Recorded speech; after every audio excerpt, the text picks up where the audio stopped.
Jeers and cheers bombarded Lieutenant Rodger Denison when he came back from his most recent undercover mission. He was on a solo mission to take down Chicago's largest drug ring. He worked his way into Viktor Petrov's inner circle and managed to take him down. The congratulations quickly came to a halt when a tall man dressed elegantly head to toe stepped into the precinct. His shoes were overly shiny and quite pointy at the tip.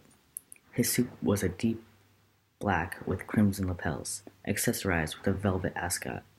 With his erect posture and his head tilted slightly upward, he walked over to the chief of police, David Walsh, and greeted him with a slight bow.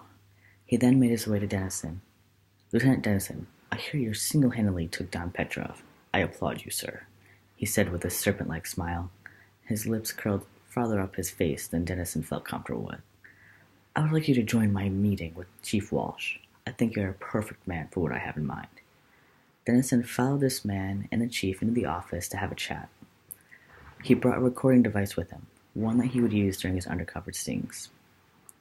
The man's name is Theodore Black, the newest candidate running for president. The three of them discussed Black and what he thought was his inevitable win. He made Denison uneasy. He was too confident, too sure of himself. Denison didn't trust this man. He had the same bad feeling he'd get when something was about to go terribly wrong. He was so relieved that he had brought a recording device to this conversation. Denison carefully asked Black questions to divulge what he was up to. Denison inquired about the campaign, Black's plans about the future, and what he'd think he'd do if he didn't win. Black's answers didn't surprise Denison. He joked about losing and then in a very serious tone said, "I will not lose." Denison tried asking him how he knew he'd win without a doubt, but was only responded with, "I have my ways." Denison decided not to prod any further. The chief and Theodore Black were carrying on and joking as if they had been pals for years. It was clear that Walsh had been working for Black. Denison knew this is deeper than just winning some campaign. Some illegal activities had been discussed during their time in that office. The chief is a dirty cop through and through. Denison decided that this recording needed to be seen by the public. He took off after the meeting to try and distribute the recording to any and all news outlets in the city. It needed to be seen as soon as possible. Black should not be in this election. Before Denison could reach any news station, he was stopped by two shady men dressed in suits. They looked as if they could either be FBI or CIA, but he had no time to ask what was going on. He was thrown in the back of a cruiser, and his recording was smashed. No one was ever going to witness what happened in that meeting. He was stripped down to his underwear to make sure that he wasn't bugged any further, and then his sack was thrown over his head. Denison had no idea what was happening and no clue where he was going.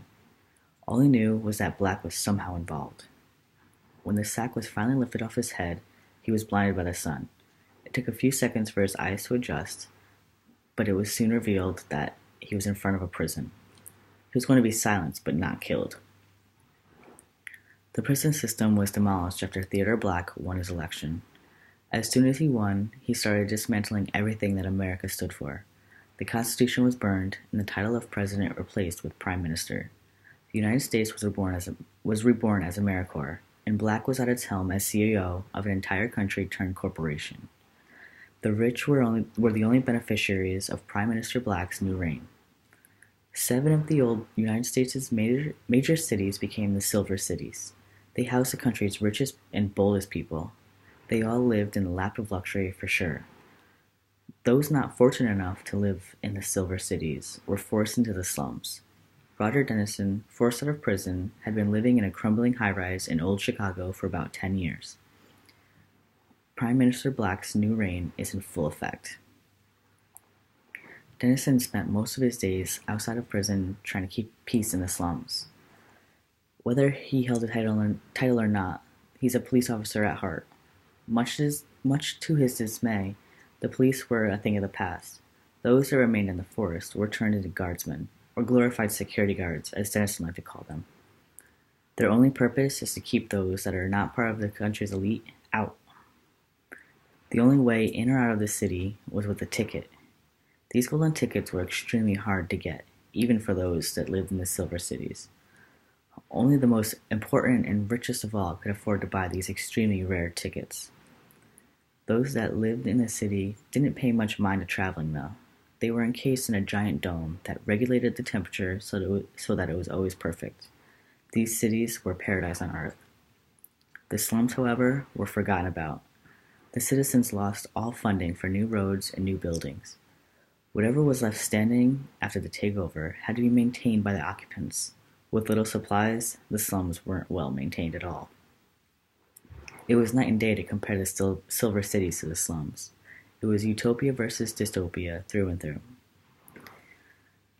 Throughout the years, Denison acquired as much weaponry and armor as he could. He would barter and trade until he got what he needed.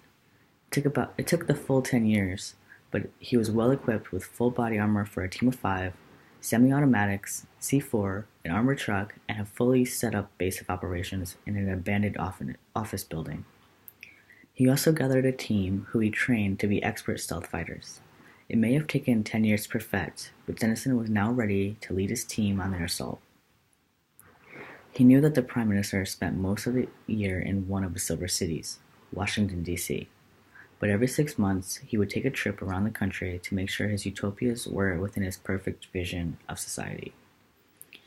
He would take a loop around the country, traveling from Washington, D.C. to New York City, then to Nashville, Miami, Austin, Los Angeles, and finally his last stop would be Chicago before he made his way back home.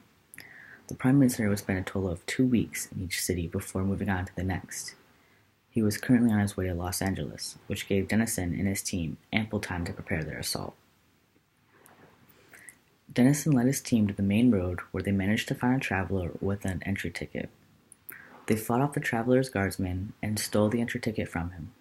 Despite Denison's moral compass to do the right thing, he felt no remorse from stealing from this man. He was unsure if it was because of everything he's gone through, or if it's because he was bitter that this man lived better than so many others, but it didn't faze him at all. Because of Theodore Black, Rodger Denison is a changed man. Dressed in the traveler's fine garments, the team rode up to the gate of Chicago's Silver City. The only part of the plan that was unknown was if the guards knew what Denison looked like. He was unsure if they had known him before Americorp began, or if they all had been instructed to know what his face looked like after they became guardsmen. He had to push forward, though, even if he had to fight his way in. Denison knew he had to get into the Silver City before Black arrived. They had previously set up a trap around the dome. For a few weeks, they had set small bombs around the perimeter, so that when they entered and another explosion went off, they wouldn't be suspected. As they approached the gates, Denison flashed one of the tickets to the guardsman. The guard studied the ticket for a moment, looking back and forth between the ticket to Denison, back to the ticket a few times, and then motioned for them to go through. A wave of relief swept over the team. Halfway through the gate, they set off another bomb. Immediately, sirens began blaring. The guardsmen ushered the team into the city. "Hurry! Get inside! It's not safe out there!" The gate slammed behind them with a loud thud. Denison, acting like a good citizen of Americorp, excessively thanked the guard for getting them out of danger so quickly. "Just doing my job, citizen," the guard stated proudly. It took everything Denison had not to burst out laughing. Making their way through the city, the team finds a luxurious hotel to make as a temporary base of operations. They have a little over 2 weeks to fully prepare for Black's arrival. The first thing they do is cut off all communication to any of the other silver cities. That way, if they get caught, they can fight and reinforcements cannot be alerted. The next step was setting up bombs around the city. They needed to be strategically placed so that no civilian would be harmed. They placed the bombs around all exits of the city and mapped out how to create their own route of escape. Some of the bombs were placed at the Americorp building, in case their plan failed and Black attempted to hide himself in his self-made embassy. When they then hacked the local television station so they could broadcast to the public when the time comes and reveal the hidden lies behind their perfect leader and perfect society. The time has now come. Prime Minister Black was on his way to Chicago. Everything was rigged to blow at a moment's notice. Denison ordered one last frequency check. "Comms are up, sir.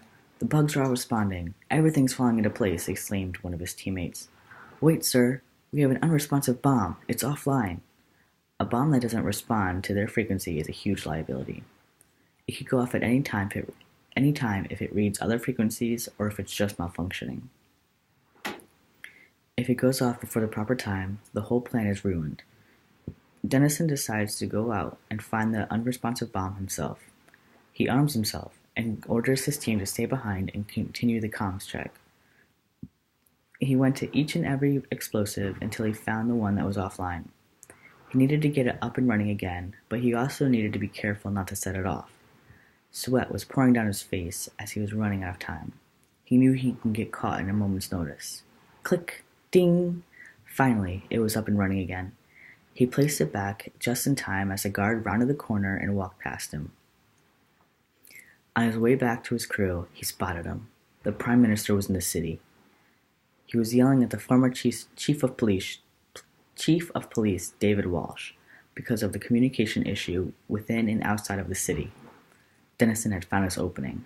If he could take down both the Prime Minister and his corrupted ex-boss in one swift motion, it could be all over right then and there. Denison sprang into action. He called back to his team. It's go time, boys! Begin the transmission and make your way to the center of the city. Running towards the two men, weapons in hand, he yells at them. Your reign ends now! They were caught off guard. Speechless for just a moment, Black remembers Denison. Wait a minute. I know you. You're the guy who tried to ruin my campaign. I guess you didn't learn your lesson the first time, he said with his notorious serpent-like grin. Before Denison could react, he was seized by Black's guards, but he was able to fight them off. He got a hold of one of his pistols and shot Walsh. He fell to the ground with a heavy thump. In all the commotion, Black was able to escape into the Americorp building, just as Denison had predicted. Denison found Black in the penthouse suite of the building. It's over, Black, you snake. Everyone will know who you really are and the horrors you brought upon this country. Denison then takes out his receiver and sends off a chain reaction of C4 in the building. It collapses almost instantly, destroying both Black and Denison in the process. The team make their way to the center of the city just as the building goes down. They know that their leader had bravely sacrificed himself for their cause and for their country. With their profound pride in Denison, the four of them were able to take down the guards and take over the city. All of the citizens watched the broadcast. They learned the truth behind their perfect society. Their utopia was a veil of lies placed upon them by a malevolent dictator. The broadcast showed them who Black really was. It showed them the reality of the slums. They saw the horrors of living there and all the people currently suffering in rundown buildings with nothing to eat. They were shown what Americorp was really up to, a systematic suppression of the country's poverty-stricken people. For some, being awakened to the horrors that they were blind to for so long was too much to handle. For others, it caused them to turn around and use their fortune to help those that were scorned by their government. Very slowly, America was being rebuilt. A new constitution was written, and a new government was formed. For the first time in history, the country was completely whole and everyone was equal. It became a true utopia, all thanks to one man, Rodger Denison.